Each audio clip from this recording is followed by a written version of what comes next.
Dear friends, আমি বরাবর বড় ব্লগারদের নিয়েই কাজ করেছি। মানে ছোট্ট যেটুকু আমার কেরিয়ার এই লাইনে 26শে আগস্ট থেকে আর আজ পর্যন্ত বড় ব্লগারকে নিয়েই আমি কাজ করেছি। কোনোদিন ভাবিনি যে আমার কো ক্রিয়েটারদের নিয়ে আমাকে কাজ করতে হবে, মানে তাদেরও কোনোদিন রোস্টিং করতে হবে। কিন্তু দু চারজন কো ক্রিয়েটার যখন নিজের অধিকারের সীমা পেরিয়ে গিয়ে কন্ট্রোভার্সি করে, কন্ট্রোভার্সি কথাটার মানে না বুঝে তারা কন্ট্রোভার্সি করতে আসে এবং ভার্চুয়ালি দুর্বিনীত অসভ্যতা করে চলে যায়, তখন কিছু কথা বলতেই হয়। তো প্রথমে কতগুলো হাস্যকর অযৌক্তিকতার জবাব দিই আজকে। প্রথমে কালকে একজন কো ক্রিয়েটারের ভিডিও দেখলাম, দর্শকদের কাছে খবর পেলাম সে নাকি আমায় নিয়ে কথা বলেছে। তো ডেফিনেটলি দৌড়ে গিয়ে দেখলাম, সুতরাং তার নাম আমি বলবো না, যেভাবে আমি দৌড়ে গিয়ে তাকে দেখেছি। নাম বললে সবাই দৌড়ে গিয়ে তাকে দেখবে, একটা নেগেটিভিটিকে আমি তো প্রমোট করব না। তো তার যুক্তিটা কি হচ্ছে, মানুষকে তারই করা কিছু কাজ মনে করিয়ে দিয়ে তাকে নাকি বিভ্রান্ত করা হচ্ছে সে যখন লাইভ করছে। তাকে যদি পছন্দ না হয় দেখো না, তার লাইভ দেখো না। ঘটনা হচ্ছে যে এই একই কাজ কি আরেকটি বাচ্চা মেয়ের সাথে লাগাতার 5 মাস ধরে হয়ে আসছে না? এই লোকটিকে যে কথাগুলি বলা হয়েছে সেগুলি তো তারই করা কাজ, তারই করা কাজগুলো তাকে মনে করিয়ে দেয়া হয়েছে, তাকে আয়না দেখানো হয়েছে, তাতে সে বিভ্রান্ত হয়ে যাচ্ছে। আর 5 মাস ধরে সমস্ত কন্টেন্ট ক্রিয়েটারকে একটি বাচ্চা মেয়ের এগেনস্টে লেলিয়ে দিয়ে চ্যানেলটাকে শিখরে তুলতে চাইছে, সেটাকে কি বলা হবে তাহলে? তারই গেম যখন তার উপর খেলা হচ্ছে, বড় আর্তনাদ উঠছে চতুর্দিক থেকে। এবং 7 ভাই চম্পার মতো এই চম্পা ভাইটিকে যখন বলা হচ্ছে, বাকি 7 বোন পারুল একবারে ছটফটিয়ে মারা যাচ্ছে, কারণ এই যে চম্পা ভাইটি তাদের বিজনেসের সোর্স। এই কথাটা কি আরো ভালোভাবে এক্সপ্লেন করব dear friends. Let me welcome you in my channel. Friends, welcome back to my channel, my world of words. আমি সৌমি, আমি আপনাদের সবাইকে আমার চ্যানেলে ওয়েলকাম করছি। আচ্ছা, 5 মাস ধরে একটি মেয়েকে ভার্চুয়ালি সবাই মিলে অভিমন্যুর মতো ঘিরে ধরে চক্রবহতে বন্দি করে ঘিরে ধরে তার গায়ে তোমরা কাদা ছিটিয়ে চলেছ। সে মেয়েটা কতটুকু ভুল করেছে, কি ভুল করেছে, ওয়াইটিতে এনে বিচার করা হচ্ছে। এবং কতগুলো অজানা অচেনা লোক যারা পুরো ঘটনাটা জানেও না, একতরফা কথা বিশ্বাস করে কন্টিনিউ মেয়েটিকে শুধু নয়, মেয়েটির পরিবারের সবাইকে, তার সঙ্গে যে যে অ্যাসোসিয়েটেড আছে, তার বয়স্ক ঠাকুমা, তার বান্ধবীর বর, যে যেখানে আছে সবাইকে নোংরা করে চলেছে গত 5 মাস ধরে। তাতে কোনো ভুল হয় না, কিন্তু মেয়েটিকে সাপোর্ট করে যখনই দুটো কথা বলা হয় তখনই হচ্ছে পরকীয়াকে সাপোর্ট করছো। তাহলে তোমাদের যদি আমরা বলি যে তোমরা নারী নির্যাতনকে সাপোর্ট করছো, আচ্ছা এই লোকটি কি না করেছে, ঠিক আছে, আর রটে তার কিছুটা তো ঘটে। সেটা যদি এই মেয়েটির ক্ষেত্রে আমরা মেনে নিই, তাহলে এই পুরুষটির ক্ষেত্রে কেন মানব না? এই যে একটি ছায়া চ্যানেল ক্রিয়েটেড হয়েছে, সবাই বলল ছায়া চ্যানেলের ভয়েস নাকি খানিকটা এই লোকটির সাথে মেলে। এবার কোনো প্রমাণ নেই, কিন্তু তার 2-4 জন কন্টেন্ট ক্রিয়েটার যাকে উদ্দেশ্য করে এই লোকটি গালাগাল করেছে সেই কন্টেন্ট ক্রিয়েটারটি বলেছে। যেহেতু কোনো প্রুফ নেই, সেই ব্যাপারটা ধামাচাপা পড়ে গেল। কিন্তু অনেকেই বলেছে যে তার ভয়েস এই লোকটির সাথে মেলে, 1 নম্বর কথা। দ্বিতীয় কথা, ব্যাংক স্টেটমেন্ট থেকে আমরা দেখতে পেয়েছি স্ত্রীর 5 লক্ষ টাকা হাতিয়ে নিয়েছে নিজের চ্যানেলে এবং মার চ্যানেলে। 2 নম্বর কথা, এবার এই কথাগুলি তো তাকে বলা হয়েছে। এবং ইদানিং জানা যাচ্ছে যে একটি কেন 8খানা হোয়াটসঅ্যাপ গ্রুপ এর পোষা দালাল চালায়, এমন একজন মানুষ চালায় যাকে সাপোর্ট করে ভিডিও করেছে। এবার তোমার সাথী যদি চোর হয় এবং তুমি সেই চুরিকে সাপোর্ট করো, তোমাকেও সেই সেম অপরাধী করা হবে, স্বাভাবিক তো, তাই না? কারণ তোমার ছেলেকে দেখিয়ে, আমার গল্পের কাল্পনিক নায়িকা মীনা সুন্দরীর ছেলেকে দেখিয়ে এই গ্রুপগুলো বানানো হয়েছে। যদিও যে ছেলেটিকে দেখানো হয়েছে সেই ছেলেটি মোটেই জলে পড়ে নেই। এমন নয় যে তাকে খাট কিনে না দিলে সে মেঝেতে শুয়ে আছে, তার বাড়িতে অলরেডি 2টো খাট আছে এবং তার বাবার যথেষ্ট অন্য সংস্থান আছে খাট কেনার। বিদেশের কোনো দর্শক অতিরিক্ত দয়াপরবশ হয়ে একে একটি খাট ভিক্ষে দিয়েছে। কেন? কত পথ শিশু রাস্তায় 1 ফোঁটা দুধের জন্য মারা যাচ্ছে। করোনার পর কত লোক কাজকর্ম হারা হয়ে ভদ্রলোক ভিক্ষে করতে বাধ্য হচ্ছে। করোনার সময়ই আমরা দেখেছি কত মানুষ কাজ পায়নি, যারা সেলিব্রিটি মানে সিরিয়ালে আমরা তাদের দেখেছি তারা ভেজিটেবল ভেন্ডার হিসেবে কাজ করছে। সেই একই পরিস্থিতি কিন্তু এখনও হয়ে চলেছে, ইকোনমি অতটা শুধরায়নি। তাহলে নিডি মানুষের কি পৃথিবীতে অভাব আছে? কেন এই ছেলেটি, এই বাচ্চা নিষ্পাপ, বাচ্চা তো কোনো দোষ নেই, কিন্তু বাচ্চাকে ঘিরে যারা এই নোংরামোটা করেছে দোষটা তাদের। কেন এই বাচ্চাটিকে এইভাবে ইউজ করতে দেয়া হচ্ছে? কতগুলো স্বার্থান্বেষী লোভী লোক এই বাচ্চাটিকে ইউজ করে হোয়াটসঅ্যাপ গ্রুপ করে কালো টাকা সাদা করার খেলায় মেতে উঠেছে, এবং কতগুলো মানুষ এই বাচ্চাটিকে খাট গ্রিপ করছে। আবার শুনছি যে সেদিন পকেটে হাত দিয়ে যে লিস্টটা দিয়েছিল, এই টিভি ক্যাবিনেট, এই শোকেস রে, এই আলমারি রে, এই একটা বেডশিট পর্যন্ত নাকি তার বাড়িতে দর্শকেরা ভালোবেসে গিফট পাঠাবে। এবার যে দর্শকেরা একটা এই রকম বাচ্চাকে, যার তিনখানা বাড়ি আছে, 3তলা বাড়ি উঠছে, যার গাড়ি আছে, যার প্রচুর ব্যাংক ব্যালেন্স আছে, তার বাবাই বোস্টপ করেছে, যে বাচ্চাটিকে লাখপতি হিসেবে তার বাবাই কিছুদিন আগে অ্যানাউন্স করেছে, তাহলে সেই বাচ্চাটিকে যখন গিফট দেয়া হয়, তাহলে যে দর্শকটি গিফট দিচ্ছে তার ইন্টেনশন নিয়েও সন্দেহ জাগে যে তার পয়সা এত কি বেশি হয়েছে।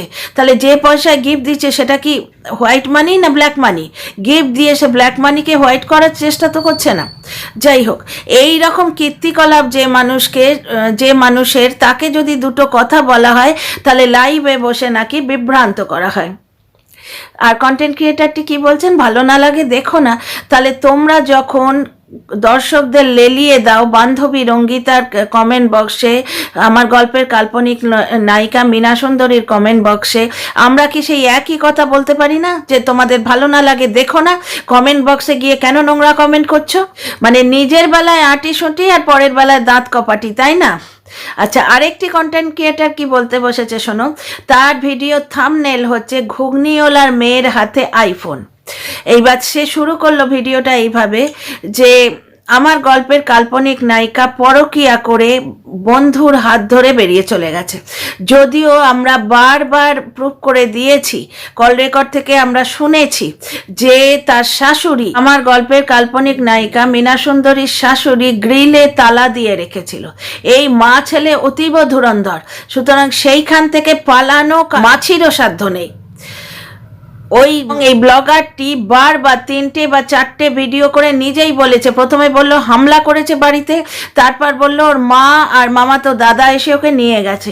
সে যখন নিজেই বলছে মা দাদা এসে নিয়ে গেছে, তাহলে এই কন্টেন্ট ক্রিয়েটারের এত বড় দুঃসাহস কি করে হয় যে সে বলে যে বয়ফ্রেন্ডের হাত ধরে চলে গেছে? যাকে একটা কন্টেন্ট ক্রিয়েটার কেন, এই ব্লগারটি পার্সোনাল নাম্বার নিয়ে ফোন করে করে প্রত্যেক কন্টেন্ট ক্রিয়েটারকে এই মেয়েটির পেছনে লেলিয়ে দিয়েছে। গত 5 মাস ধরে এই ব্লগারটি এই নোংরামো করে চলেছে, সুতরাং সবাই বলছে।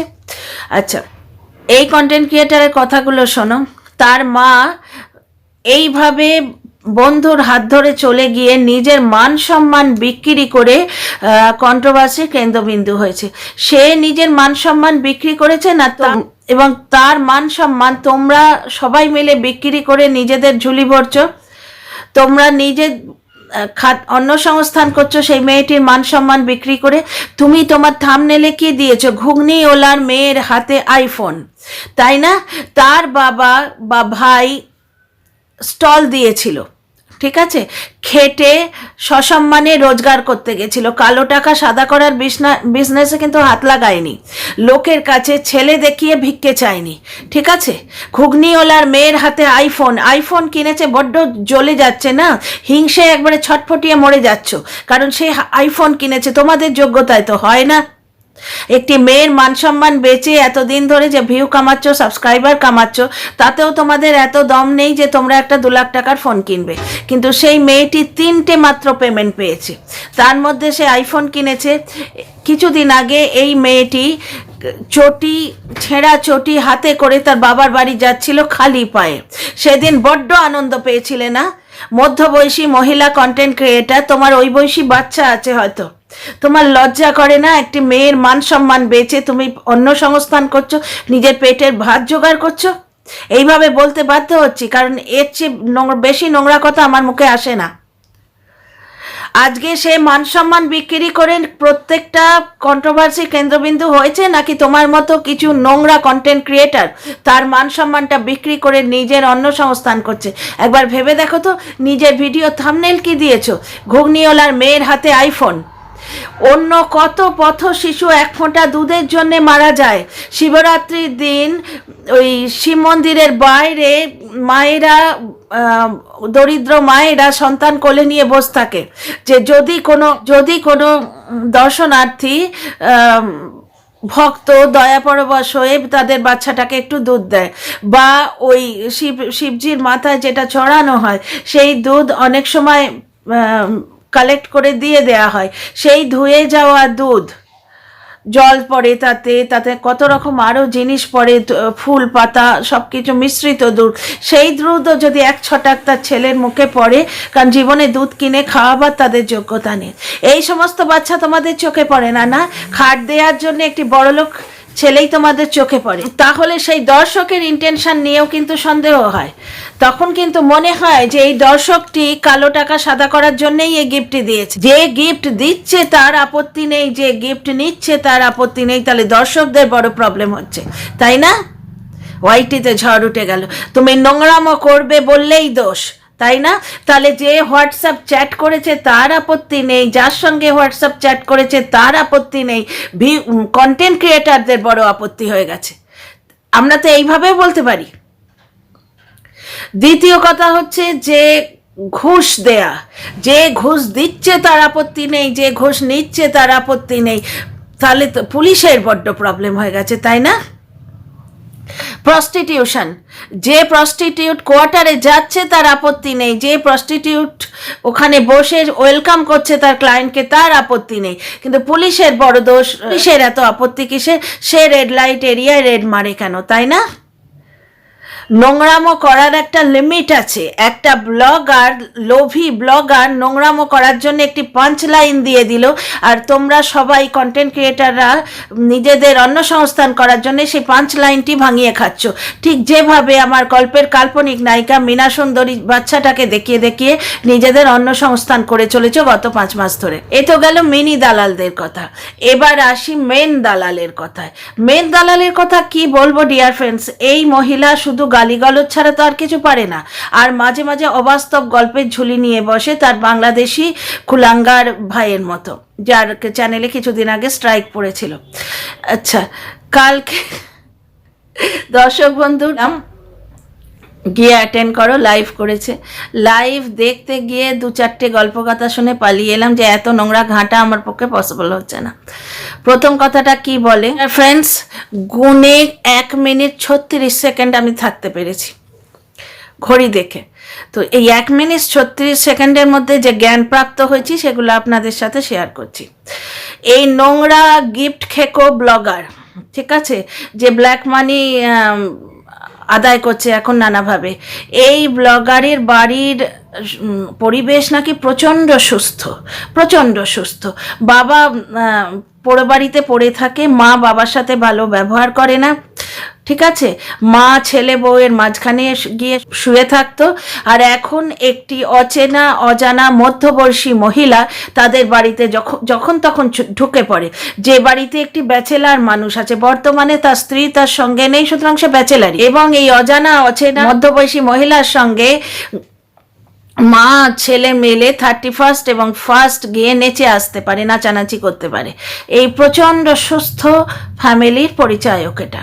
এই যে ব্লগারটি, এর যে সন্তানটি, নিষ্পাপ সন্তানটি, তাকে ফ্লন্ট করে এই মধ্যবয়সী মহিলা নিজের আখের গোছাচ্ছে। কিন্তু ব্যাপারটা হচ্ছে, মহিলাটি যত নোংরা, তার চেয়ে বেশি নোংরা আমার এই ব্লগারটিকে লাগে। কারণ তুমি অ্যালাউ করছো কেন? তোমার সন্তানকে বাজারের পণ্য হতে তুমি অ্যালাউ করছো কেন? তো এইবার আরেকটু এক্সপ্লেন করি ডিয়ার ফ্রেন্ডস। ওই যে 1 মিনিট 36 সেকেন্ড ছিলাম, পুরো যা শুনে এসছি আপনাদের সাথে শেয়ার করি।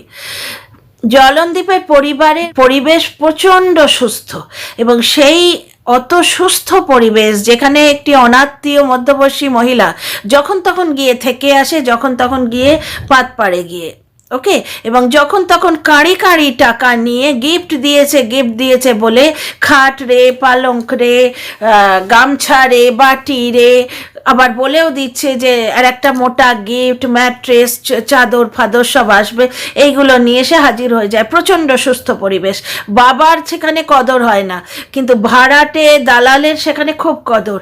তো এই প্রচণ্ড সুস্থ পরিবেশে নাকি আমার গল্পের কাল্পনিক নায়িকা মীনা সুন্দরী থাকতেই পারবে না। ঠিক আছে, এই একটা পয়েন্ট। এটা যে এত হাস্যকর এর কোনো এক্সপ্লানেশন হয়ই না। অ্যাকচুয়ালি এই যে নোংরা কন্টেন্ট ক্রিয়েটারটি, দালালটা, এই যে নোংরা দালালটা, এর মেন ভয় তো আমার গল্পের কাল্পনিক নায়িকা মীনা সুন্দরীকে। কারণ সে এসে গেলে প্রথমে বাড়ির লক্ষ্মী যদি পদার্পণ করে, সব থেকে প্রথম কি কাজ করে না, অলক্ষ্মীকে ঝাঁটিয়ে বিদায় করে। কারণ সে যদি ফিরে আসে তো সব থেকে প্রথমে ঝাঁটার বাড়িটা এর ঘাড়ে পড়বে। ওই জন্য ওই বাচ্চা মেয়েটিকে এর বড় ভয়। 2 নম্বর কথা, একটি বড় ব্লগার ম্যাডাম, ভার্চুয়ালি যে এই ব্লগারের মীনা সুন্দরীর এক্সের অন্নদাত্রী, তার নিজের দিদি, রক্তের সম্পর্ক, যে সে নাকি এই দালালের সামনে দাঁড়াতে পারবে না। ওর হিম্মত আছে আমার সামনে দাঁড়ানোর? দাঁড়িয়ে দেখাক দেখিলি। এই অবধি শুনে আমি চলে এসেছি, কারণ এরপর আর সহ্য করা যায় না। ডিয়ার ফ্রেন্ডস, ছোটোবেলায় আমরা ঠাকুমার ঝুলি পড়তাম। হ্যাঁ, অনেক অদ্ভুত গল্প কাহানি, মানুষ উড়ে যাচ্ছে, পক্ষীরা ঘোড়া উড়ছে, তারপরে মানুষের ল্যাজ আছে, মাথায় শিং আছে, এরকম অদ্ভুত গল্প ঠাকুমার ঝুলিতে আমরা পড়ে এসেছি। কিন্তু এই দালালের ঝুলি দেখার আমার যোগ্যতা হয়নি, আমি পালিয়ে এসেছি। তো আর দালালের ঝুলি নিয়ে যদি আমি এক্সপ্লেন করতেও বসি, আপনারাও হাসবেন, বলবেন এইরকম কথার কোনো জবাব হয়? পাগলে কি না বলে আর ছাগলে কি না খায়, তুমি কার কথা নিয়ে পড়লে?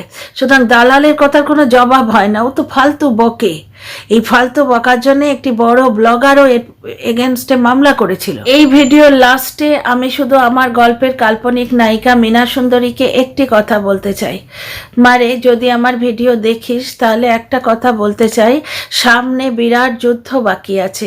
এই লোকটি প্রচণ্ড নোংরা, সেটা তোমার থেকে ভালো বেশি কেউ জানে না। তোমার জীবনে কোনো রকম শান্তি তো সে আসতে সহজে দেবে না। ডিভোর্স যে মামলাটা রয়েছে তাতে যত রকম গন্ডগোল পাকানো যায় এই লোকটি পাকাবে। ঠিক আছে, এটা তুমিও জানো। এবার ব্যাপারটা হচ্ছে যে এই লোকটি কিন্তু এখন ব্ল্যাক মানির প্রচুর টাকা পাচ্ছে, বুঝতে পারছো তো? এবার টাকার গায়ে তো কালো সাদা রং লাগানো থাকে না, সেই টাকা সে কিন্তু কোর্ট কেসের কাজে লাগাবে। সুতরাং আমার বিনীত অনুরোধ, তুমিও যদি তোমার সৎ পথে রোজগারের টাকা একটুখানি জমিয়ে রাখো, একটুখানি সঞ্চয় করে রাখো, সেভিংস করো, যাতে তোমার কোর্ট কেসের কাজে লাগে। এই লোকটার হাতে এখন প্রচুর টাকা, কালো টাকা। বড় বড় লয়ার ধরতে পারবে, কারণ এরা টাকা নিয়ে মামলা লড়ে। বড় ভালো লয়ার অ্যাপয়েন্ট করতে গেলে কিন্তু পয়সার দরকার হয়। তো তোমার একজন গুণগ্রাহী হিসেবে এই অনুরোধটা করলাম যে তুমি তো সৎপথে আছো, তোমার তো আকাশ থেকে ওই রকমভাবে ছপ্পর ফেড়ে টাকা আসবে না, কোনায় করে, আর না ওই 90,000 টাকার গিফট আসবে, না তোমার কোনো হোয়াটসঅ্যাপ গ্রুপ আছে। তোমার তো সৎপথে রোজগারের টাকা, তাহলে একটু তৈরি থেকো, কোর্ট কেসে কিন্তু প্রচুর টাকা লাগবে। ঠিক আছে, আমার শুধু এইটুকুই বলার ছিল। আর আমার গল্পের কাল্পনিক নায়িকা মীনা সুন্দরী তার দর্শকদের কাছে একটা কোয়েশ্চেন রেখেছিল যে কালকের ব্লগটা ও তার নতুন আইফোনে প্রথম করেছিল, তো কোয়ালিটি কেমন। তো একজন দর্শক হিসেবে আমি মীনা সুন্দরীকে জানাতে চাই যে কোয়ালিটি আকাশ পাতাল তফাৎ আগের ফোনটার ভিডিওর সঙ্গে আর এই ফোনটায়।